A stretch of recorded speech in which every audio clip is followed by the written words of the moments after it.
राम के 14 साल के वनवास में उन्होंने कई फैसले लिए, लेकिन एक फैसला, सिर्फ एक, ऐसा था जिसने उनके तपस्वी जीवन की दिशा तय कर दी।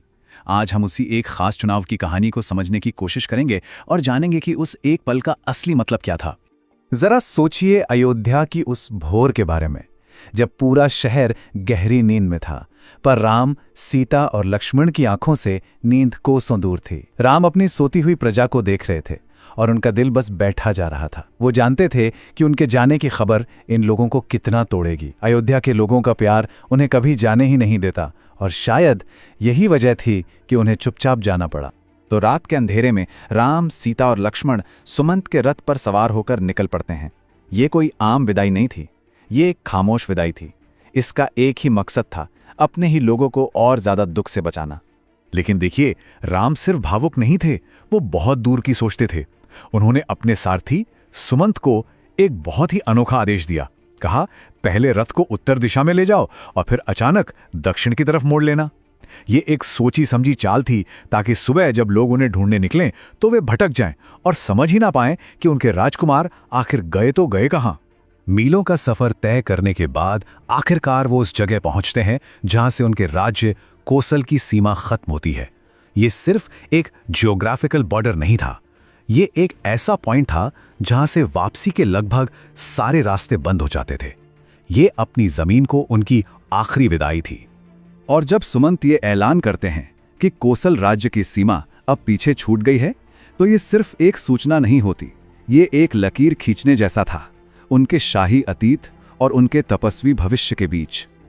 और ठीक उसी पल राम अपने घुटनों पर बैठते हैं और अपनी जन्मभूमि की एक मुट्ठी मिट्टी उठा लेते हैं। ये सिर्फ मिट्टी नहीं थी, ये उनकी जड़ों की निशानी थी, उनकी पहचान का वो हिस्सा थी जिसे वो आने वाले मुश्किल सालों में अपने सीने से लगाकर रखने वाले थे। लेकिन सफर का ये उदास माहौल अचानक बदल जाता है जब वो श्रृंगवेरपुर पहुंचते हैं। ये इलाका था निषादराज गुह का, जो कोई और नहीं बल्कि राम के बचपन के दोस्त थे। यहां विदाई के आंसू दोस्ती की मुस्कान में बदल जाते हैं। गुहा की नजर दूर से आते एक शाही रथ पर पड़ती है और वो हैरान रह जाते हैं, बिना सेना के एक शाही रथ, ये क्या माजरा है। लेकिन जैसे ही उनकी नजर रथ में बैठे इंसान पर पड़ती है, उनकी सारी हैरानी एक जोरदार खुशी में बदल जाती है। अरे, ये तो उनके अपने मित्र श्री राम हैं। पर यह खुशी ज्यादा देर टिक नहीं पाती।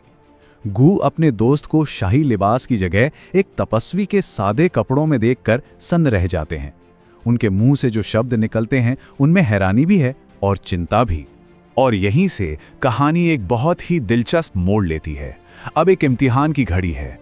एक तरफ गुह की सच्ची दोस्ती है और दूसरी तरफ राम का अपने वचन और धर्म के लिए अटूट समर्पण। देखते हैं इन दोनों में से क्या भारी पड़ता है। अपने दोस्त को इस हालत में देखकर गुहा का दिल तड़प उठता है। वो कहते हैं, मेरे नगर में चलो, ये पूरा राज्य तुम्हारा ही है, हर शाही सुख सुविधा तुम्हारी सेवा में हाजिर है। वो अपना सब कुछ देने को तैयार थे। ये सिर्फ मेजबानी नहीं थी, ये एक दोस्त का अपने दोस्त के लिए खुला दिल था। राम के चेहरे पर एक हल्की मुस्कान थी, पर उनकी आवाज में एक दृढ़ता थी। उन्होंने अपने दोस्त के हर प्रस्ताव को बहुत प्यार से मना कर दिया। उन्होंने समझाया कि वनवास के नियमों ने उन्हें बांध रखा है। वो किसी भी नगर में कदम नहीं रख सकते और ना ही कोई शाही आवभगत स्वीकार कर सकते हैं। और वो रात उनके नए जीवन के कठोर सच्चाई को दिखाती है। महल के मखमली बिस्तरों की जगह अब घास का बिछौना है और शाही पहरेदारों की जगह एक भाई पूरी रात जागकर पहरा दे रहा है। अब कहानी अपने सबसे जरूरी मोड़ पर पहुंचती है। ये वो पल है जो गंगा नदी पार करने से ठीक पहले आता है, और यही वो क्षण है जो राम के असली त्याग को सबके सामने रखता है। अगली सुबह राम अपने राजसी बालों को एक तपस्वी की जटाओं में गूंथ लेते हैं। ये सिर्फ बाल बांधना नहीं था, ये अपने हाथों से अपनी शाही पहचान को मिटाने जैसा था। ये इस बात का ऐलान था कि अब वो पूरी तरह से एक वनवासी बन चुके हैं। ये सब देखकर उनके दोस्त गुहू का दिल बैठ जाता है।